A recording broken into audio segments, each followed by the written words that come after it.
Hey guys, so I've owned my 2018 Hyundai Elantra for around a year at this point, and I've put 5,000 miles on it, so I wanted to do a 1-year ownership update video about my top 5 likes and top 5 dislikes about my 2018 Hyundai Elantra. Now, I'm not a real negative person, but I do want to start out with the top 5 things that I dislike about my car. So my first big complaint about the Hyundai Elantra is that it doesn't really warm up.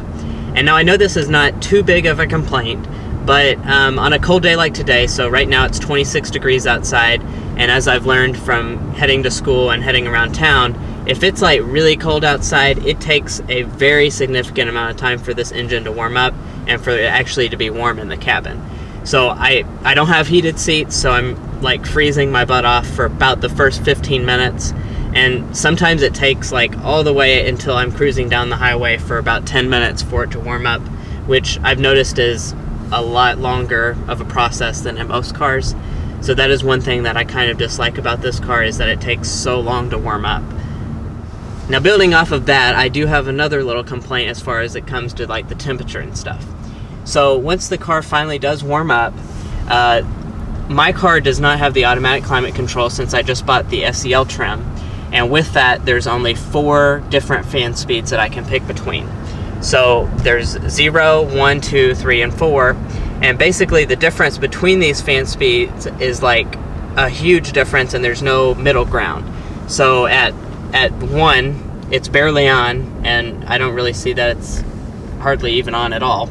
And then if you go up to 2, then it's on, but really not blowing that hard. And then if you go to 3, it's like triple the force of 2. So basically there's just not enough steps there. Yeah, there's no steps, and when you only have 4 different fan speeds, it's hard to kind of calibrate the different speeds, and 3 is a little crazy hard, and then 4 is like I'm getting blown away. So there's really just not enough different fan speeds to really keep you the prime temperature all the time. And in addition to that, the little fan, the temperature controller here, I've noticed that it really doesn't control the temperature very well. So if I have it on max heat, it's really no different than if it's just like half heat. So that's just a little thing that I've noticed.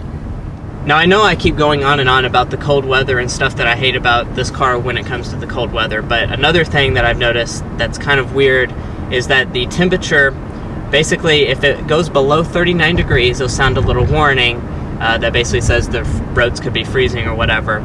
And A, 39 degrees is not the freezing point, so I think that's a little odd. And B, it doesn't ever really tell me until I start driving, so I'll make it like down the block, and then it'll start beeping. And then for the first like 6 months of ownership, I really didn't know what was going on, and I would think that I'm like about to ram something, or I thought it was the blind spot monitoring or something like that. But really it was just this temperature thing in my gauges, and it just doesn't really seem to work. It seems pretty silly. Yeah. And you have to wonder, it's like, did the good people at Hyundai not do the translation from Celsius to Fahrenheit correctly to know freezing point is 32. 32, not 39. But next up, I want to talk about one of the things that I initially complained about. Even when I first bought the car, I knew this was kind of crappy. The SEL trim does not come with push-button start, so it has a physical key.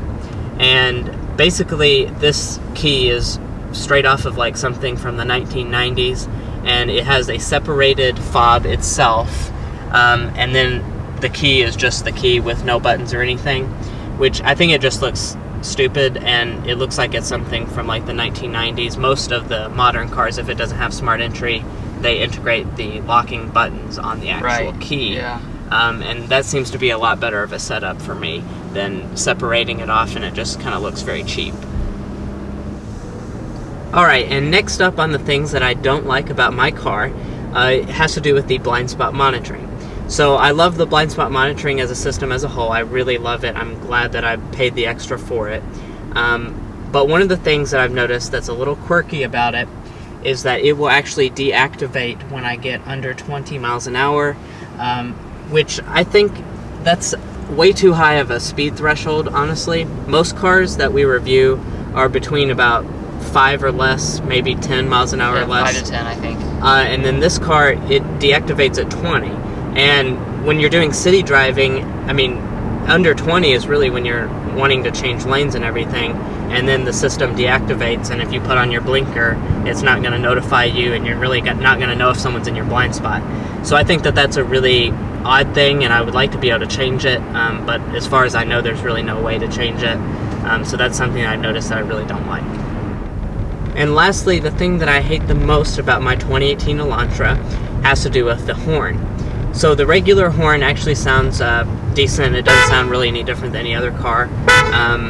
And it sounds a lot better than even most in the class really do. But then for the locking, for some reason, Hyundai decided to use like a different tone.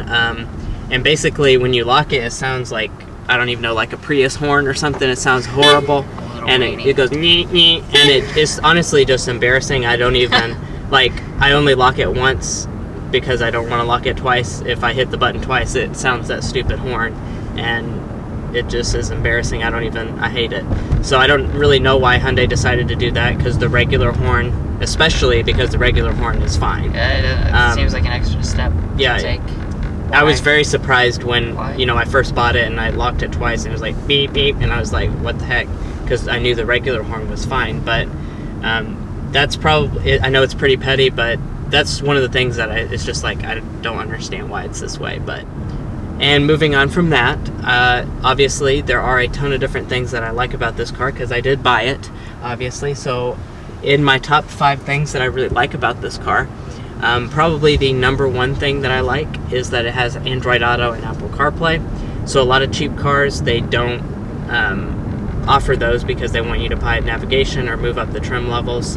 And this car has it on the second to base trim level, so I can use navigation, and you know, with my Apple CarPlay, it now has Google Maps, so I have like a satellite view, so it kind of looks like an Audi virtual cockpit type of deal, and I really, really love it.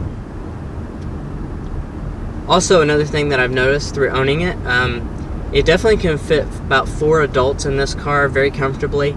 So I've taken people places, and 4 adults fit very comfortably in this car. It's a very spacious vehicle for this class. You know, it's EPA classified as a mid-size sedan. And you can definitely benefit from that space. Like, the trunk has tons of room in the back. Like I said, 4 people can ride very comfortably. You know, whenever I've had people in here, they've really loved the experience. And I don't know if this is on your list or anything, but I also find these seats to be really comfortable. When I get into a more affordable vehicle, especially one that still comes with the cloth seats on the basic trim levels, they don't invest in the cushions. No. But I do find that this is a soft seat, and it firm enough the way you want it, but also soft enough that you're not going to get a backache or something. You know, I do also want to point out one of my top likes about this car is how it rides. So this is definitely not a sporty car. The Civic is the more sporty of this type of class of vehicle, but what I've really grown to appreciate is just how comfortable this car is. So if you're cruising down the highway, it's not loud in this cabin, and it is a very smooth car. At this point, we've driven a ton of different cars, and I can really appreciate that this car has a very smooth riding quality, and it's also very quiet inside the cabin. Now, in addition to that, I do think that this car has a really good sound system for a affordable vehicle. A lot in this class really will give you like a 4-speaker sound system or whatever, and that really just has terrible sound quality. But this car, I think it sounds pretty good. I did adjust the bass up a little bit, but for the most part, I think this car sounds really good as far as the audio system, and that's definitely appreciated in an affordable vehicle. And last but not least, I do want to talk about this car's fuel economy.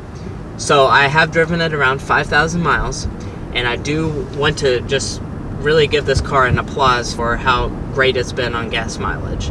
So this car is actually rated a 32 combined, I think, and honestly, I get a lot better than that, and I'm very impressed by how this car sips gas, because a lot of the time we'll be on I-75 heading to Richmond on the interstate, and on those trips, my car averages around 42 to 45 miles a gallon.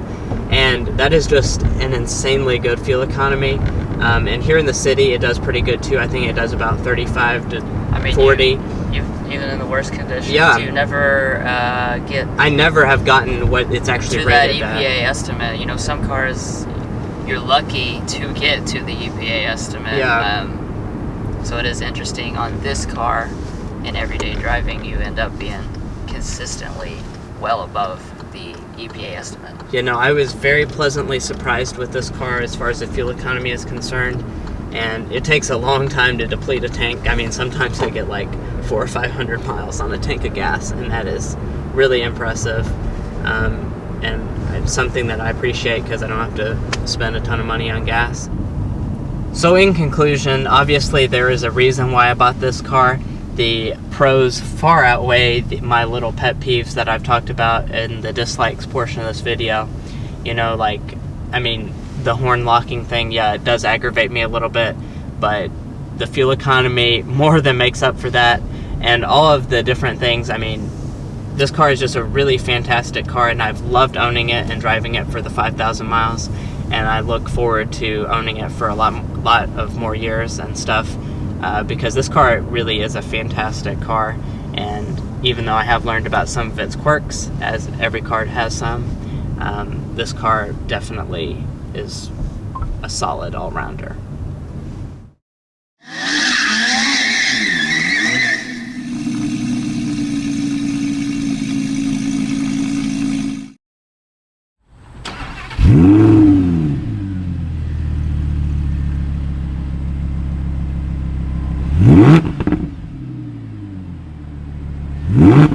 Mm-hmm.